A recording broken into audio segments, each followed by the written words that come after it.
Hello, and welcome to the Skillful podcast, where we explore DBT and RODBT skills to help you reduce emotional suffering, improve your relationships, and become more present in your life. I'm your host, Mariel Berg, a psychotherapist at the Bay Area DBT and Couples Counseling Center.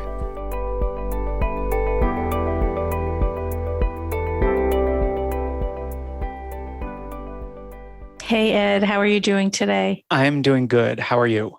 I'm good. We haven't recorded for a little while, It's been a little while. It has been, but I'm eager to dive into our topic for today, which is all around self-assertion. Why it's hard, gets in the way for us in asserting ourselves, skills to use, and we're thinking this will be a two-parter. Because I think that when we were talking about this topic, which I really relate to the struggles around asserting myself, and I think it's a common thing, we wanted to talk broadly, but also recognizing that asserting ourselves can look very different in different relationships. There's a difference between asserting myself with a significant other versus a friend versus a boss. And so we want to kind of talk more broadly and then maybe get into some specifics around particular relationships. And when we were discussing topics, I had you in the back of my mind, Ed, knowing that this is an area that you are continually working on. I would say for myself, I don't think it's one of my areas where I struggle in particular, but of course I have other areas where I need to work. And we'll do podcasts on those too. On those, yes. And we have done podcasts on those issues. But maybe, if you feel comfortable, you can start by just talking a little bit about what happens for you when it's time to assert yourself. Yeah, I think that for me, the struggle around asserting myself is a very old assumption that I will be harming other people, that they won't speak up and say that my assertion is harmful to them, or they will say, how dare you assert yourself? My needs are more important. And so I can get caught in this trap of, I really shouldn't say anything. It's not worth it to say anything. It's not a big deal. I can handle this. What's the problem? And that's something that I used to do a lot and do very much less often now. And it can still come up because there's really old stuff around this. You can talk yourself out of articulating your needs. I got good at convincing myself I didn't need to assert myself. It's okay. I can handle this. It's not that big of a deal. It's not worth it. And then that kind of became an always situation. So I was very rarely asserting myself and feeling frustrated. And because again, when we think about self-assertion, it's really about noticing, what do I need? What am I feeling? What am I thinking? What's that telling me about what I need? And what do I need to say to others about that need? And we can get caught in a trap of, I don't need anything. I'm fine. Mainly because we're afraid or unwilling to assert ourselves. Yes. And I think that that's really the first place to start looking at this. I like how you stated that, which is being in touch with our own wants and needs. And I think for folks who were raised or sort of conditioned to not pay attention, to not even check in, that's the first place to look at. And you might have to hang out there for a while with getting in touch with, like, how do I know if something isn't feeling right? What alerts me to that? Is it something in my body? Like, is it, a churning in my stomach? Is it an unease in some other way? But really just paying attention. Like, how do I know what my wants and needs are? And noticing dynamics for those of us who do struggle to speak up about our wants and needs, noticing when I notice a need, is there a kind of pushing it to the side or negating it or shutting down that happens as well? And what we want is to be able to notice the wants and needs and notice what would be required to get those and be willing to take those steps. And part of that is recognizing, there are barriers to taking those steps. What are those and what can I do about those? Yeah, and let's talk more about those barriers. Or, we've done an episode on different myths in interpersonal relationships, and maybe now's a good time to revisit some of those, or visit some of those that particularly are about myths around self-assertion and the negative things that might happen if we do that. And I think a really big one is the other person will be, or other people will be upset with me. They'll be angry at me if I ask for what I need. They're not going to want to give it. They'll be mad. And for me, that was a big one. And I think it does come from childhood. And I think we've all experienced this at times where for kids, like you have to ask for your needs quite a bit. And sometimes adults just don't want to hear it. Mm-hmm, mm-hmm. And so, in environments where there's a lot of negating needs, and for me, I grew up in a big family. I'm one of five kids. My parents both grew up in big families. So there is a big dynamic about, I just don't have time for this, that is intergenerational. And so this, like, no, I don't want to hear it. No, I can't. No, no, no. And so I'm going to get a harsh no prevents us from asking at all. And the harsh no, it sounds like it has two uncomfortable components. One is just, you're being told no in a harsh kind of way, that I can't meet your need or attend to you, or whatever you're asking for. And then there's this other piece that now perhaps you have upset or made the person that you're close to angry. And Right. then maybe it's done some damage to the relationship. Right. So there's these two layers, and that's worth highlighting, this fear that it's actually going to hurt the relationship in some way if you make a request, or if and with asserting, we can also think about saying no. Exactly. And so for those of us who feel things deeply, any no is going to hurt.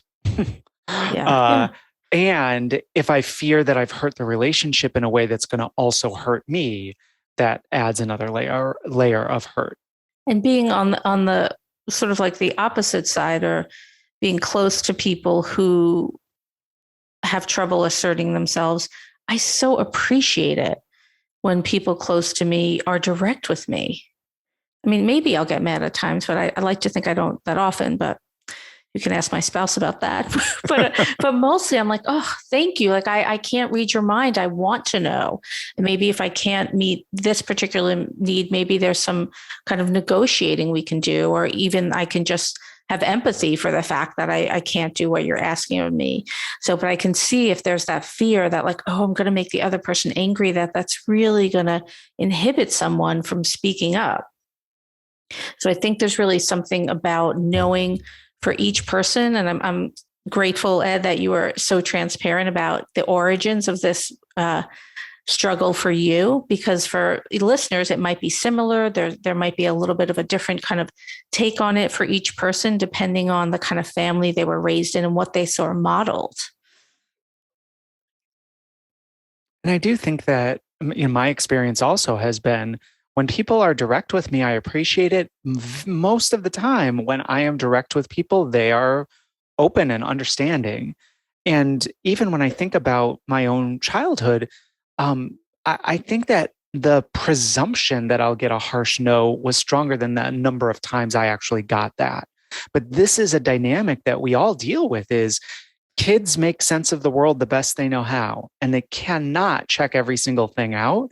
And so sometimes we can really have a few experiences that we extrapolate and say, oh, this is going to happen every time. And there are other situations where people really do have like harshness or abuse or real cruelty when they ask for things. Mm-hmm. But the dynamic is the same. It doesn't matter if it's like something that I assumed was bigger or stronger than it actually was, or if it really was deeply painful.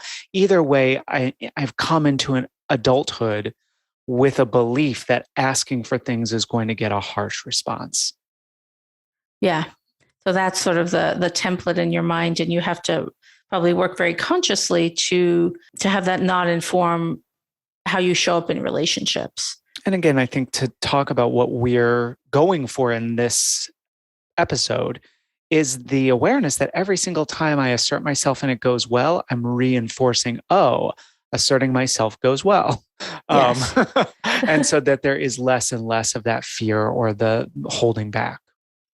And I want to point out some other, what I think are common things that can come up for people who have trouble asserting themselves. That's related to what we've been talking about, but I think it's helpful to name it directly. There can be fears of like, I'm selfish if I say no, or if I ask for what I want or need. So there's some kind of lesson learned that the way to be a quote unquote good person, or a selfless person, is to not refuse requests or to not ask for things, like don't rock the boat. I think another one is shame that can arise when we ask for something if we're met with a no. It can feel very exposing and we can feel really vulnerable. And so thinking about whether that applies for you, and whether that fear or that or the fear of shame, if that's part of what gets in the way of you asserting yourself. I think there's also cultural norms that can influence, gender norms. All this is kind of in the mix around whether or not it's okay to ask for what you want or to say no. And I think that there also can be a belief that people should know what I want without me needing to ask. Oh, yeah. And that Mind reading. and so that it's like, it's really not fair for me to have to ask for things people should know, which is kind of the flip side, but can also get in the way of like, oh, how dare they not figure that out? I'm not going to ask. They should figure it out.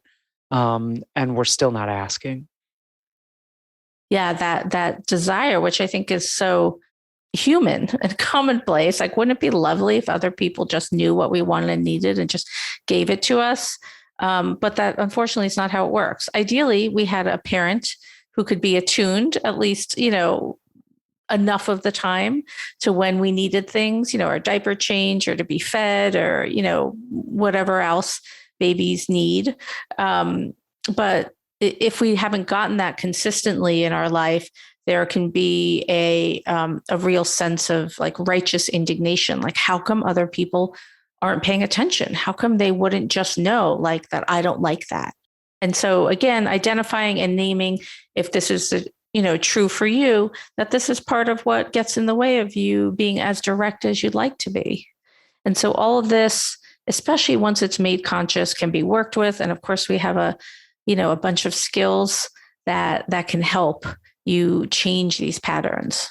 So as we were talking about this and reflecting on this topic, for me, I think the primary skills are mindfulness skills, just to notice this is what's happening. So being able to like really tune in, mindfulness of thoughts, mindfulness of emotions, just to notice what's going on and noticing what are my needs, what are my wants, what do I need to do to get there.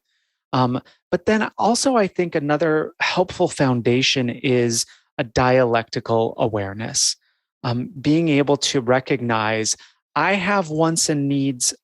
The people I may need to ask for things for have wants and needs. Neither are right or wrong. They may be different. I just need to clarify, where am I coming from? Where are they coming from?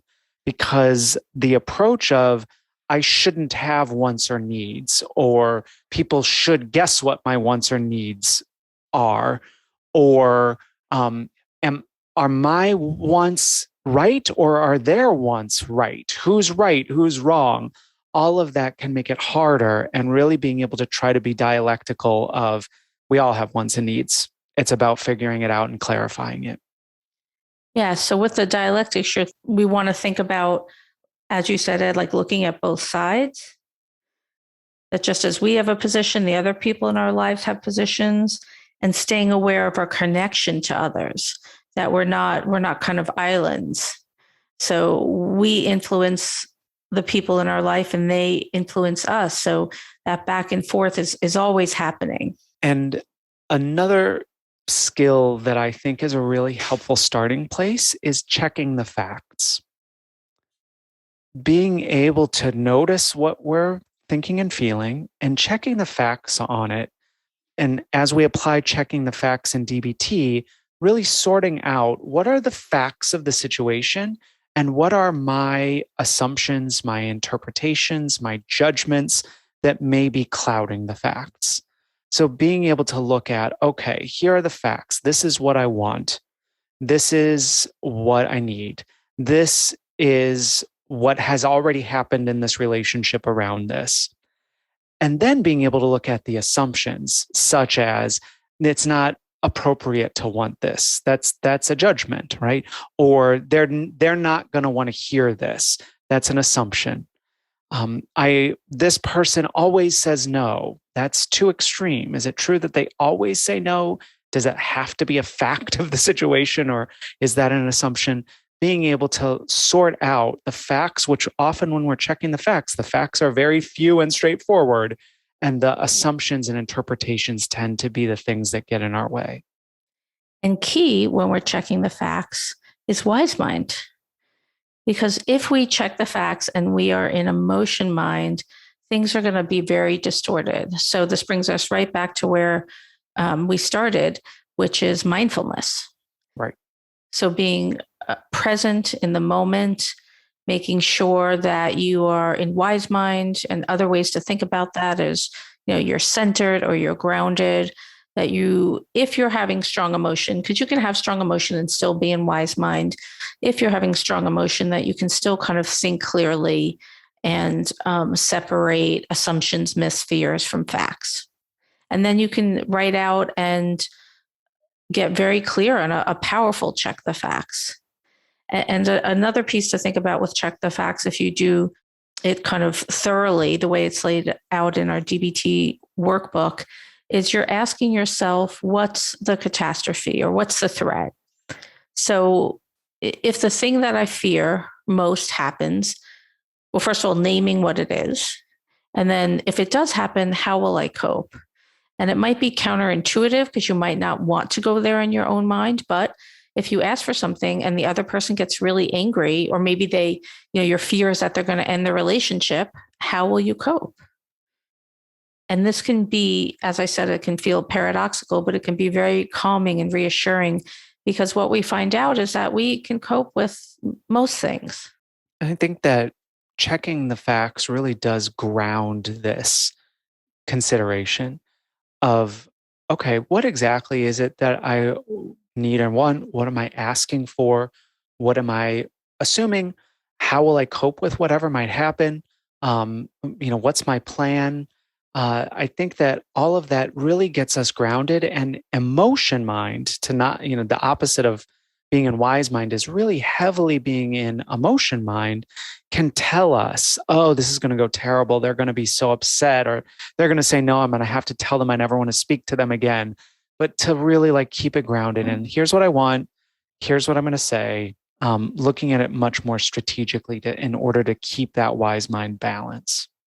And then related, or maybe to piggyback on check the facts, is opposite action. And so opposite action is a skill that we use when our emotions either don't fit the facts, or maybe our emotions do fit the facts, but acting on them isn't effective. So in opposite action, we are identifying what our emotion is guiding us to do, and we are doing the opposite of that. And we're doing it all the way and repeatedly until our emotion changes. So with these examples that we're talking about here, often the main opposite action will involve something around approaching rather than avoiding. Because when we're scared, that asserting ourselves, whether we're asking for something or we're saying no, when we're scared that that's going to damage a relationship, or that we can't survive if we're told no, we have to move towards the thing that's scaring us rather than away from it. My guess is, Ed, that when, I know you've done a lot of work on this, but, back in the day, that you probably had really effective ways of talking yourself out of asserting yourself. And it was probably very convincing. Again, this is a really helpful way for me to recognize how being in very strong emotion mind can seem reasonable. Right? Because I was very good at convincing myself I don't even want that. There's no need to ask for it. I don't even want it.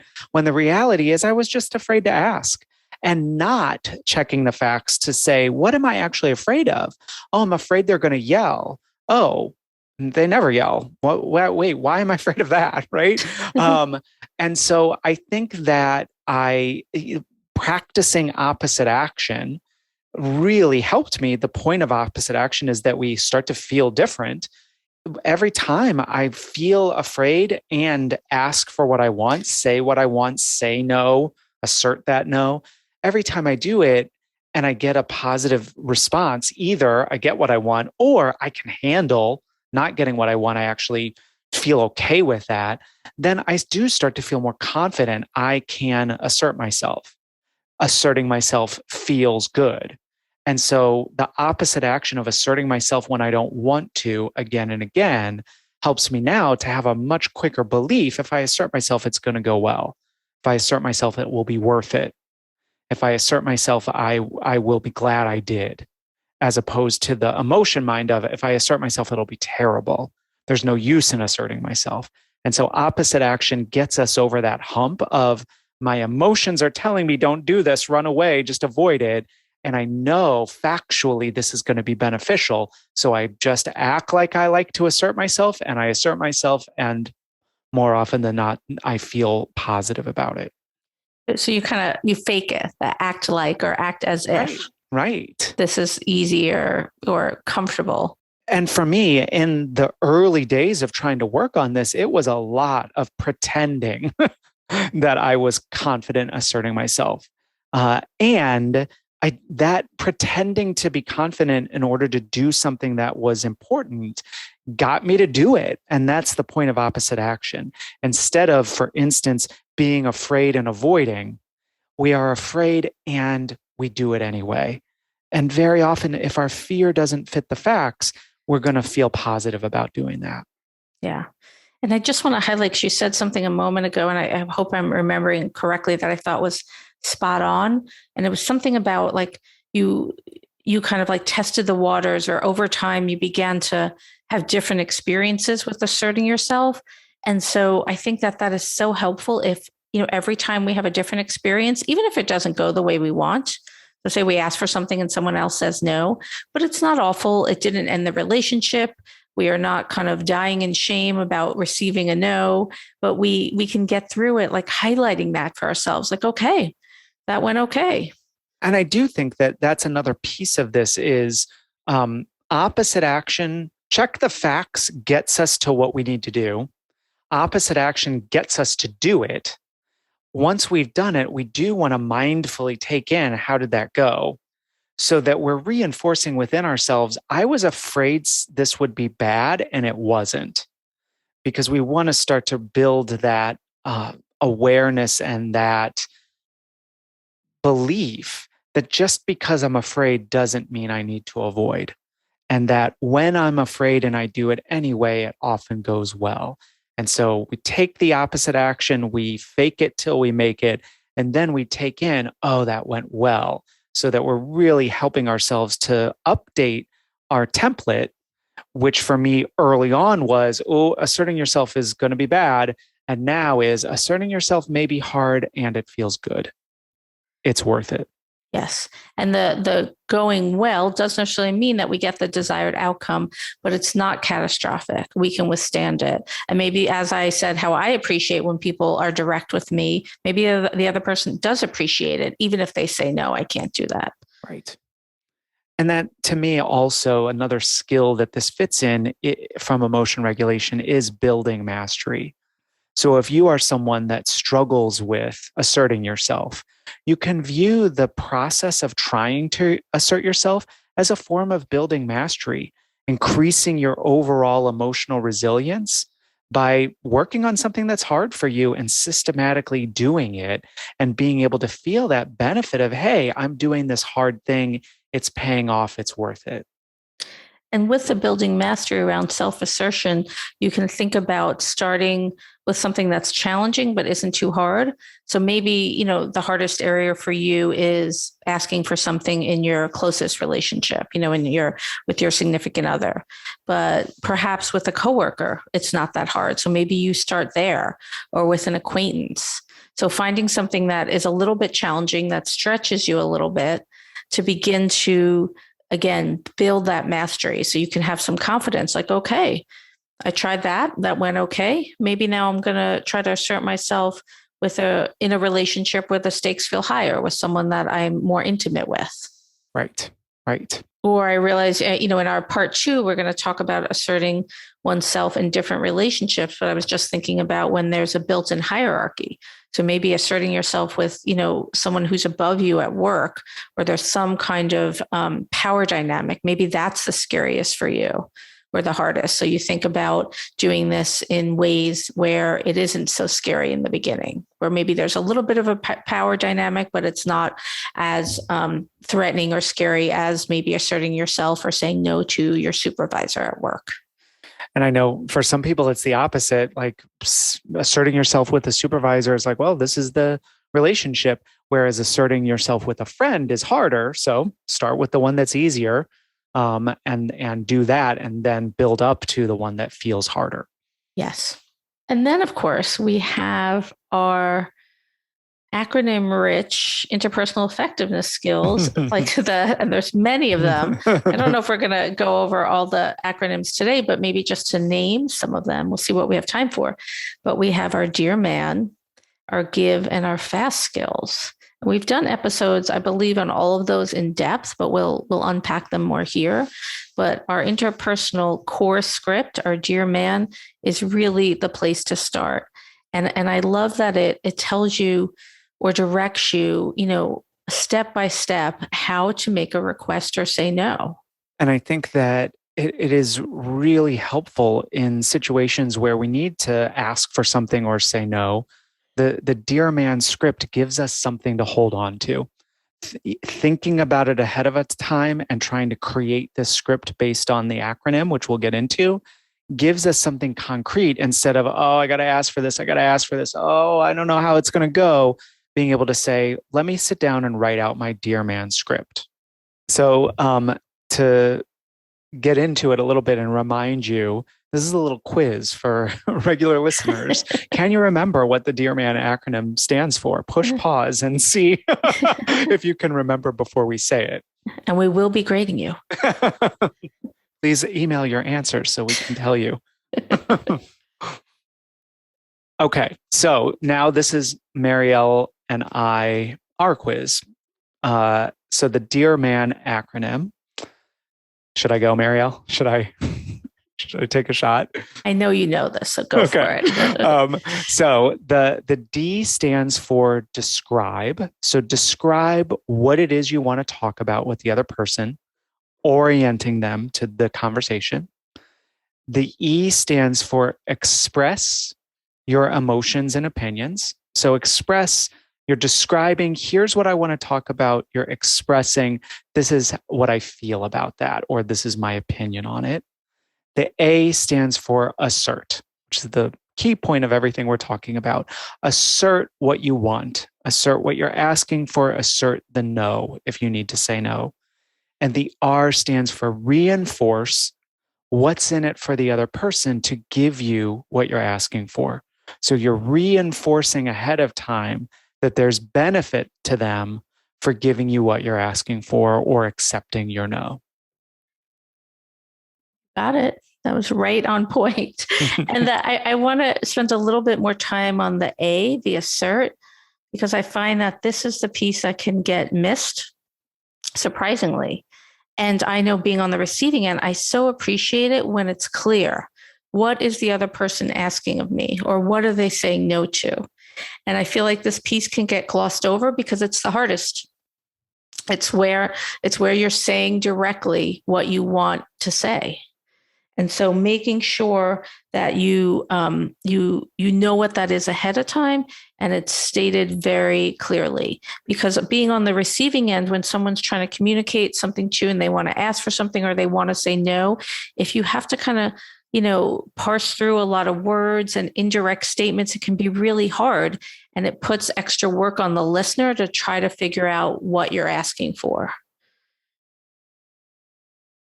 So I sometimes think of the assert as the ask. What's your ask? What's your ask?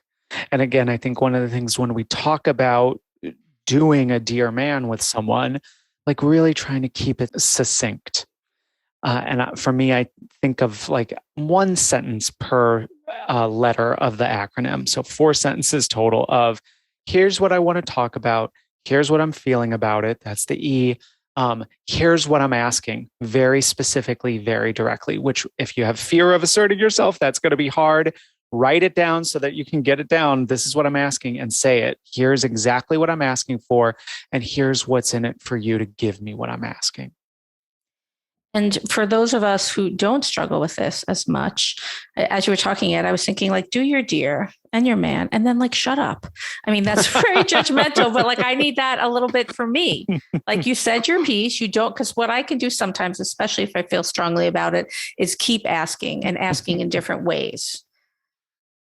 And so like, say your thing and then give the other person a chance to respond. So maybe we'll do a whole episode on that piece, but it's like a different angle. Right. But yeah, but I think it's on point because it's like, not too many words. Don't kind of overwhelm the other person, short and sweet, because it's so much more digestible then. Exactly. And then the man is more about kind of how you do it or qualities to bring to your dear part. So the M is staying mindful, which has 2 pieces. One is called the broken record. So this is where if the other person, and it's related to the other piece of staying mindful is ignoring attacks. So if the other person tries to kind of steer you on a different course or brings up something else that is tangentially related, but is not really on point to what you're talking about, you want to ignore the other attacks. And you want to keep reasserting if you need to what you are asking or saying no to. And so, you might say, okay, I understand you're upset that I didn't do X, Y, Z.